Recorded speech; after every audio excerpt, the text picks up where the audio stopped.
Today on Caribbean Discovery, we are in a village called Camp Belton. It's a little village, about 20 minutes if you're walking from in the village of Shardville itself. It overlooking Shardville, you can see. But it's an uphill walk, a 20 minutes uphill walk from the main village in Shardville. So we're at this place called Fort Campbellton, or you could say the Campbellton Battery. What's a battery? It's really a place where military is called, where they collect guns in one area. There's usually call it a battery. So there's usually say fort or battery. It varies. So on this episode, we're trying to find all the forts in Tobago. So we're starting in Shardville, the Campbellton Fort. As you can see, it's two guns. So it's a small fort. These two guns supposed to be protecting the village of the Man o' War Bay in Charlottesville, as you can see.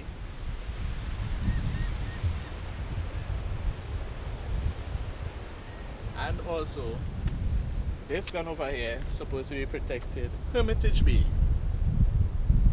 Protect from what, you may ask?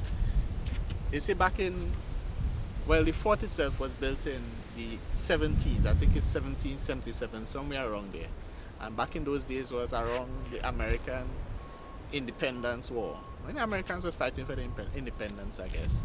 And pirates, American privateers, all of them used to be coming and trying to raid these different bays, because it's a British country.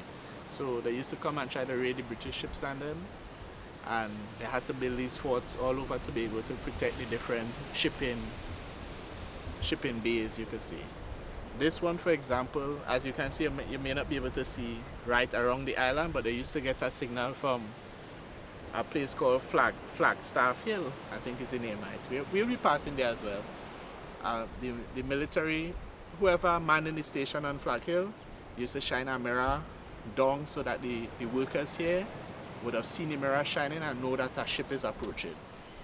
The people who used to man here is like the local military and entrusted slaves around that time used to man this station here. So I could imagine back in the days, lighted a cannon. I think he used to light it by this spot here. He used to say, "Clear! Bow!" Can you imagine? I would have loved to be back in them times day. I would have loved to light a cannon. But we out of them days now. That is back then. We're in the 20s now, so all them things gone. So these are our first forts. We're going to about 6 other forts. So you're gonna see us there again. So until the next fort, peace out. Well, we are here on the hill called Flagstaff Hill.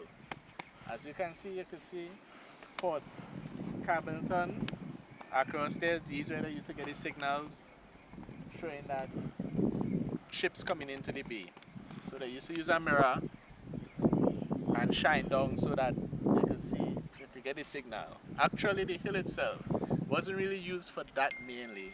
It really was an American military base where they used to get radio signals, because they have a big radio antenna on the site itself. And yeah, they used to use it for communication between different places back in World War II. I used to tell you how long they're using this. But now it's just a lookout. Awesome view. You could come, you could get weddings, all this kind of little stuff. Limes. It's well kept. So it's a place that you should come and check out. Flagstaff Hill. We're heading to the next fort now. Later. We are here after our second stop in our quest to see all the forts in Tobago. So we are here in a village called Studley Park at a fort called Fort Granby. So it was built in the 1760s and it was abandoned in the 1790s. It was one of the, actually it's the second oldest fort in Tobago. It was used back in the days to protect the first capital of Tobago, actually called Georgetown. But it was a short-lived capital. So this fort was around until they built the fort in Scarborough, which is Fort King George, which will be our next stop. but there are no cannons here anymore. Apparently they moved all the cannons. All that remain here from back in those days is a grave. You can see a tombstone just straight as you drop the road of a soldier, a British soldier called James Clark. Yep. So these forts are great. It's not as beautiful as the other forts, but because it has set of trees. We'll show you all of that as you head back out. Other than that, it's a cool place. Not really as nice, but still a place to visit. At least you're going to be sitting or walking through one of the second most oldest forts in Tobago.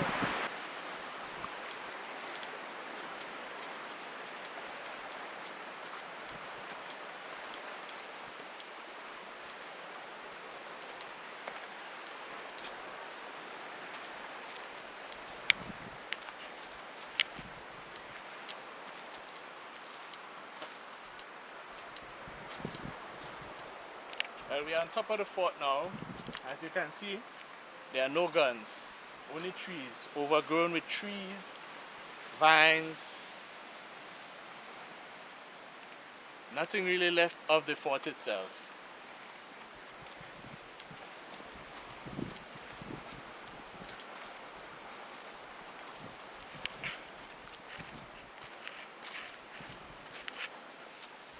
This is the tombstone I was telling you about.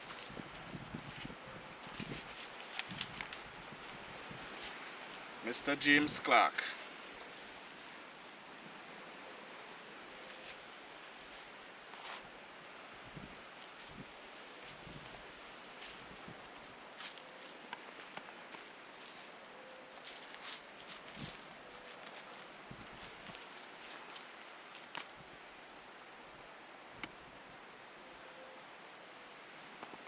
Yep, so there's nothing much else to see. So we are off to the next fort. Well, as you can see, I'm sitting on a cannon. We are in Fort King George now. Well, alright, technically it's story time. So let me tell you all a story. After doing a little research on each one of the forts and them, we came up with some hidden secrets that at least I don't know about. Don't know if you may have heard about it, but so presently Fort King George, which was originally Castries Fort, which is a French fort, and the fort that we just come from was a British fort. From what we gather is that this fort was built in 1781 by the French when they overtook the island. And then 6 years passed, and then the British retook the fort. So that means the French sneak in the island, build their own fort, overthrow the British. The British come back, take over the French, rename the port Fort King George, because apparently he was a crazy king. I don't know where he come from. Come and mash up the French, throw them out the island. Now they rebuild the fort, call it Fort King George. The initial fort, Fort Castries, was to protect Scarborough, which back then was known as Port Louis, which is also French. So basically, you could say that the forts by themselves, don't look at them as historical sites for just the island which they are on, but you could also link it back to what happened in the exchange of power, not only in Tobago but across the Caribbean. Because places like St. Lucia, I'm not sure if it happened elsewhere, because like Castries, which was the original name of this fort, is also a village in St. Lucia. And it's the same thing happening in St. Lucia, the exchange of power. French, British, British, French, and so on. So these forts is history, not just for island of Tobago, but throughout the Caribbean. It's amazing. And you can see when the French come in a place, and well, when they take over an island, you can see they rename villages, forts, and then the British go take over, and the British rename their cities, their ports, their forts, the food worked. So you can see by throughout history how French come in, British come in, British come back, French. You know, it's just crazy, man.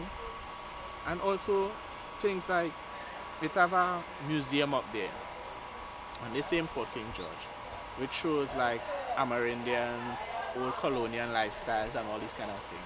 The Amerindians by themselves, when the British then first came in, well the Amerindians was already here. So they used to try to fight them off. So you see, it's not just external warfare, it's also internal warfare. Amerindians against British, when the French come fighting the British from the sea, Amerindians fighting the British from the land. French take over, Amerindians start to fight the French, British start to fight the French from the sea. But eventually, you know, the Amerindians lost. So you barely, actually, there's no known Amerindian on the island presently, as I know. So the natives lost their home to either the British or the French. So all of this is rich, rich history that we're learning just by visiting the forts. So you should come, check out the forts, read up on them. Don't like me, go on Google, check it out. Just learn a lot about a place by just the forts. So we go walk around a bit, check out the powder room. We go try to find this. They say you're supposed to have cell blocks. We go out by the lighthouse, which used to guide the ships to come into port. Well, it was either Port Louis or Scarborough. But there's a lighthouse there. We go show where the museum is. And while we go along, you'll see people around either taking photos, wedding, because the place itself awesome. Good for photos, good for weddings and this kind of stuff. So we're walking around. You might see people doing the different things, but check out the buildings. We're gonna show you them as we get up on them. So let's start our walk. See, if you look down on that side, you can see Tobago Fine Arts Center. I'm not sure if the art gallery would be open as yet, but the building is there.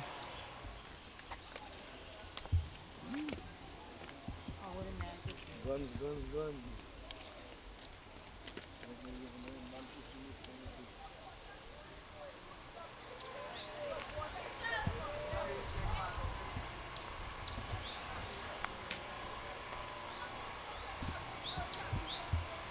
There's a group over on that side. They look like a church group doing something or the other.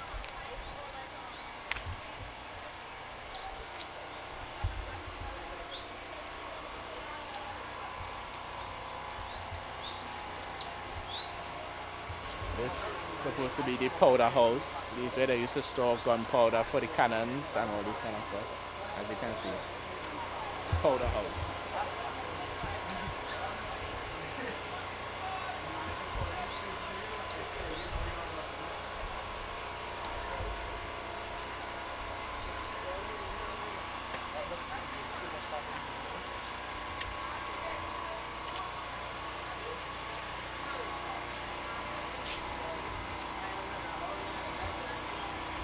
See, they're talking about French on the sign as well. French occupied from 1783 to 93.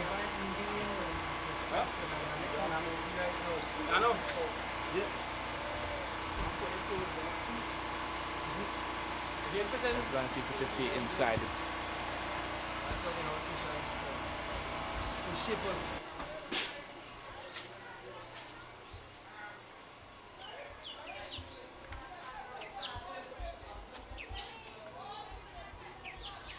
This look, it's a little dark on the inside though.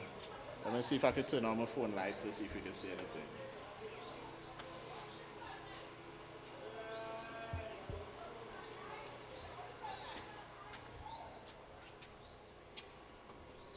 Nothing, man.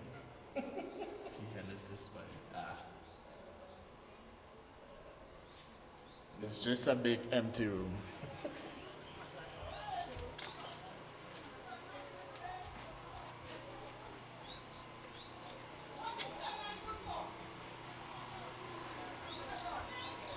So now we are at what it seemed to be like the museum.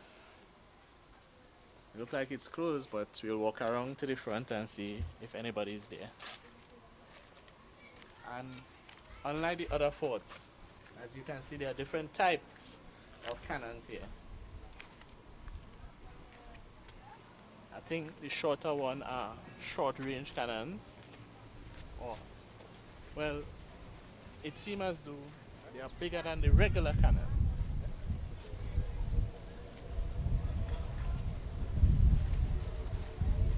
It seems as though it's a bigger cannonball used, I guess, more destruction. But it's short, so it had to be short range.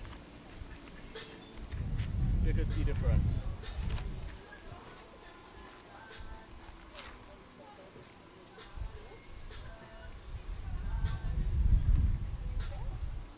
So there are many cannons. That's behind me now. You'll see the lighthouse. Used to guide the ship as they come into port.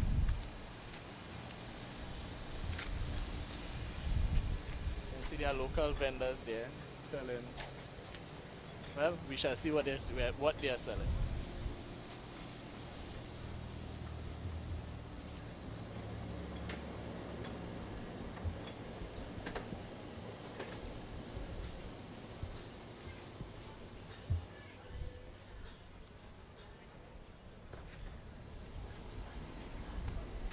Hey!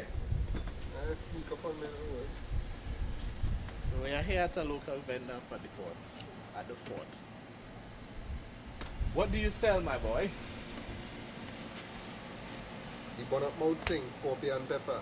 Scorpion pepper. Straight out coming from Moruga, scorpion pepper. So this supposed to be hotter than the regular peppers? Yeah, what do you mean? Okay, so how much So, for this like this? How much a bottle like this? what do you get about to leave for? You see that pepper there? Yeah. The 2012 Guinness Book of Records said I the hottest in the world. 2012 Yeah. Guinness Book. You hear that? 2012 Guinness Book of Records said that this is the hottest pepper in the world. And there Scorpion pepper. there are something named the Scoville scale. Yeah. Like where it does measure degree Yeah. Celsius for temperature. They use a Scoville scale, so you see how many Scoville heat units. Right, and let me just give you an idea. The pepper that worldwide people know, Tabasco, Right, right? Tabasco pepper. That's supposed to be something like about 20,000 Scoville. Right. No, no. Is that right? No, 50,000. 50,000 Scoville, somewhere like that. Right? And this one is clocking in at 1.5 million Scoville. 1.5 million Scoville. Yeah. You hear that? For all those pepper lovers, come to Trinidad and Tobago. Actually, come to Tobago on 14 June. You'll get the hottest pepper in the world, recorded by Guinness World Book of Records. Yeah, I know me So- says, So, Guinness Book of Records. how much a pepper like this, a bottle like this, will cost me like how A much? bottle like that, like 40. $40. You hear that? That's $40 TT. That's working out to be like about 7 US. $7 pepper. So what else you do here? Tobago I see. fudge. Tobago fudge. Yeah. So you know, all over the world, a fudge is not a fudge. A fudge is what the people in the particular place make it to be. So traditionally in Tobago, we just make coconut fudge. If you say you're going to make a fudge, coconut had to be in there, coconut milk. But the guy who making them is now, upcoming Tobago entrepreneur, you know, he granny gave me the recipe for coconut fudge and then he didn't leave it there. He started to make sour soft fudge, ginger fudge, pineapple fudge, peanut fudge. What else are they to do? Right, so usually it's about 12 flavors around. Wow. And how much are fudge here? Like $10 for a fudge. $10 for a fudge?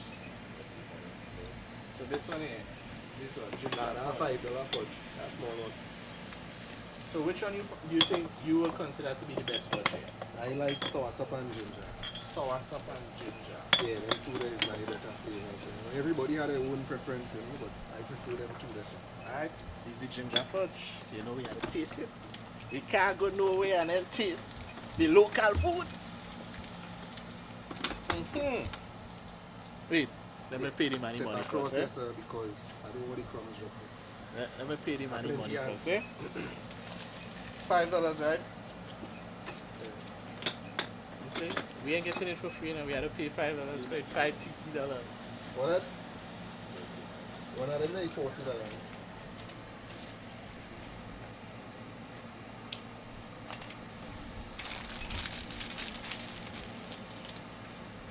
Let's not. This ginger pot best. You sure he ain't get the recipe too? Or? Nah, boy. Like granny recipe. Nah, Is the sure. Ghani recipe? People, they follow one best 250 fudge. for one. Tobago fudge, yeah. Well, they had to come up on the fudge. The fudge them best. Let's see what else Like you have to 40 for offer. one, 3 for 100. So, check this product here, sir. For all them people, you know it have a ritual that we have worldwide. A nice bathing, right? But then this lady said that bathing never feels so good. She just make she own soap.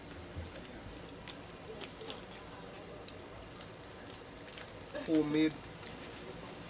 I was packing up already, that is why. Yeah, so homemade soaps. Right, this one here says coffee. This one here says triple coconut. Right, so she name is Anthea, and the soap is Anthea's Treasure Trove. And just down in the bottom there, see what? Life is too short, pamper yourself today. Food for your skin. So these homemade soaps. Yeah, yeah, lady right in Tobago you're making them. Okay. So right now I like about 16 different type of soap. It's a thing doing all kind of different things. Other than cleaning your skin, yeah, all kind of nice little I'm okay. what do you call it? No side effects, but added benefits are using them soap yourself. Okay, and what is the cost of one of these soaps? Like $40 for one, you get a special 3 for 100. Yeah, tell me anybody. Again, homemade soap in Tobago. This one in Tobago, you can get anything that you want to know. Ah, boy. We check out that scorpion pepper there before. Restaurant soap. Let me see what else this one have to offer. What's the horoscope bracelet? 30 for them one.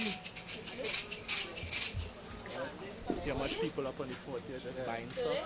Watch.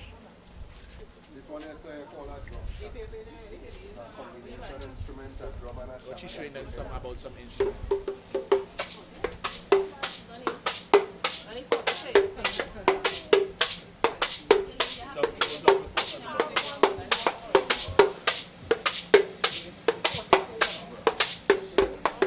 Miss this video.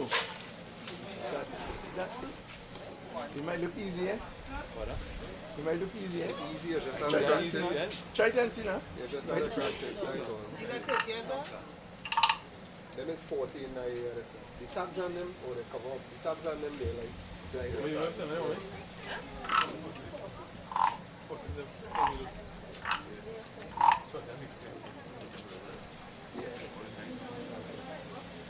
From the open too, or just just nah, that is real skill going into that, that's you know, making that like, yeah, give it to the open. yeah, like, yo, To pass through.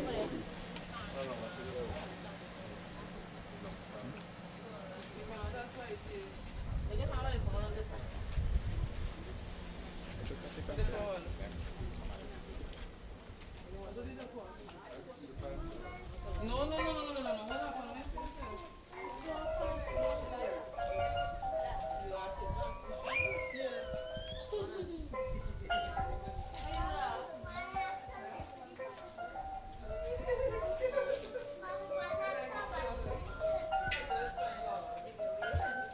Hold on, hold on.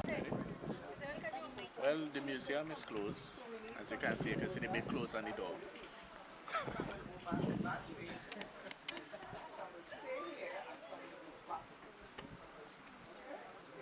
But as you can see, unlike the other forts, the amount of cannons are wrong.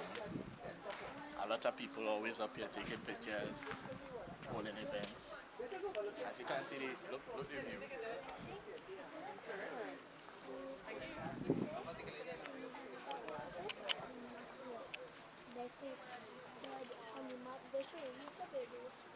So this was a major fort, as you can see, to protect Port Louis, better known now as Scarborough Port, from any direction.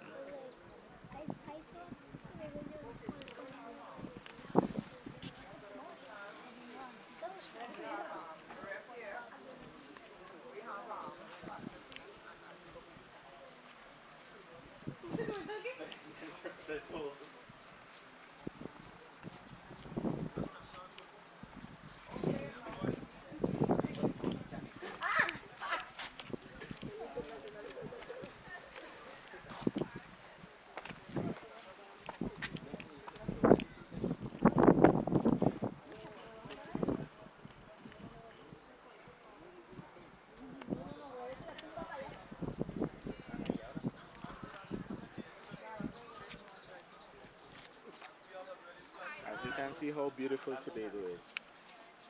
It's definitely put it on your place to go list before you die. Tobago is a have to. We are at our next fort again. This one is Fort James in the village of Plymouth. Fort James, originally known as Fort Jacob, which was named after one of the founders, was around, actually it's one of the oldest colonial forts it has been today. It was around since the original foundation or the original structure was initially constructed in 1650s. And since then, just like Tobago, it changed hands, French, British, British, French, British, French, French, British, British. You know it is. Craziness when it comes to Tobago itself. But until in the 18th century, when the British took over it finally from the French. And ever since, it's been under British rule until the British left in 1854, I believe, when the British Army left Tobago. So, Fort James, we have 4 cannons overlooking the Coral Bay in Plymouth. So this fort used to protect this whole area. And as you see, it's sunset and it's beautiful out here.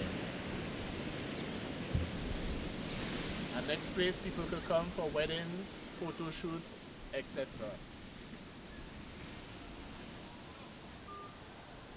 The building that you see ahead is the Powder House, just like Fort King George. So this brings us to the end of Fort James. We're off now to Fort Bennett, that's in Blackrock. We're trying to beat the line. So we're on the move again. So until Fort Bennett, later. On our way out of Plymouth, we came across this tombstone. It's our next tourist destination. It's a tombstone of one Miss Betty Stevens. It said that she left a riddle on her tombstone. She was a mother without knowing it, and a wife without letting her husband know it, except by her kind indulgences to him. As written there. It's a riddle worldwide. Nobody have figured it out up to this day. So let's go check out the tomb quick.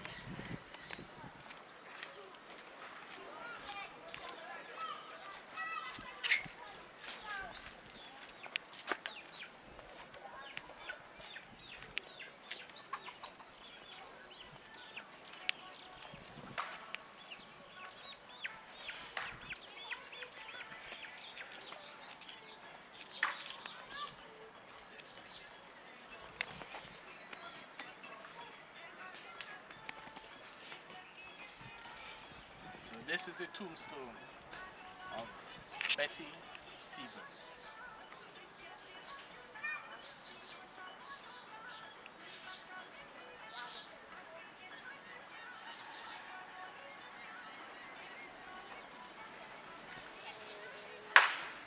Okay.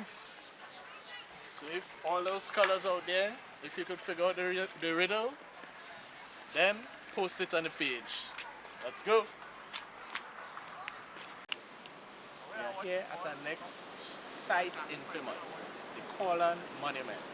As you can see, this was built by a descendant of over 600 slaves back in the 16th century.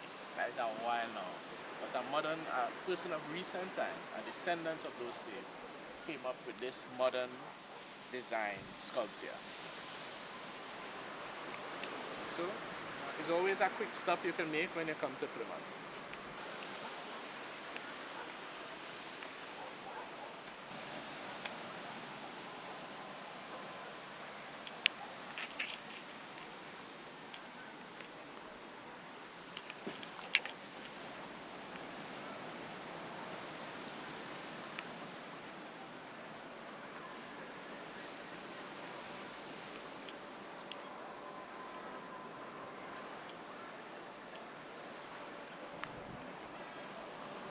In a village called Blackrock, and the fort in Blackrock is Fort Bennett, named after a guy, a lieutenant, a lieutenant to be exact, Robert Bennett. So he built this fort, so he named the fort after him. But he only hold the fort for like about a year before the Indians then that was living in the area run him out. And then in 1778, the British took over the fort, and ever since it's been like this. So welcome to Fort Bennett. As you can see, it's just a two cannon battery slash fort, as you can see. Two cannons only. So it's a small fort. Well, it was initially built to be run by one man, Mr. Bennett, so I could understand why there's only two cannons up here. So, Fort Bennett.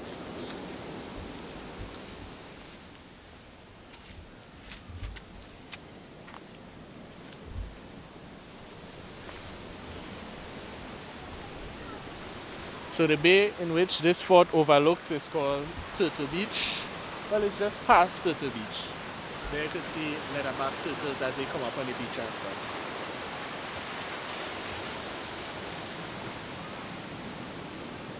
So let's go up on the peak and see what we can see.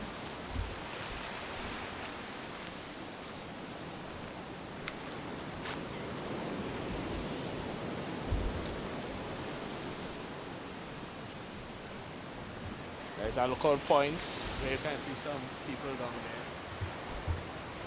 taking in the sunset.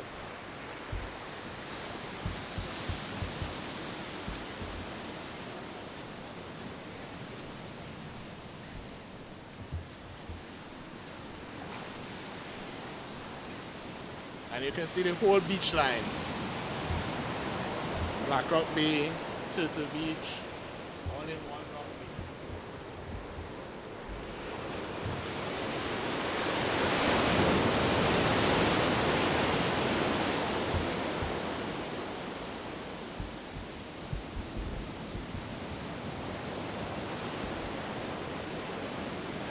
This is Fort Bennett.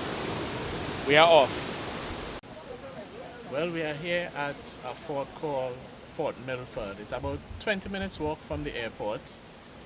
This fort here was established in the about 1642, where it's alleged that some Dutchmen settled here for a while under the protection of the Duke of Courland. But then in the 1700s, the British took it over until like about 1771, 81, somewhere there, where the French took over the country. So the French owned it for a while, and then in the 18th century, the British took it over again until like in 1854, when the British military left the island of Tobago. So it's really a two-cannon battery down here. Used to be manned by the British Army just to protect the Crown Point beach area. So it's a small fort, as you can see. It's really nice and neat. So if you just want to come off the plane, run across here, check it out, come back, it's something to see, especially in the daytime. As you can see, it's night now, and we can see one of the cannons. The other cannon is in a dark area, so you wouldn't be able to see it. So here lies the fort.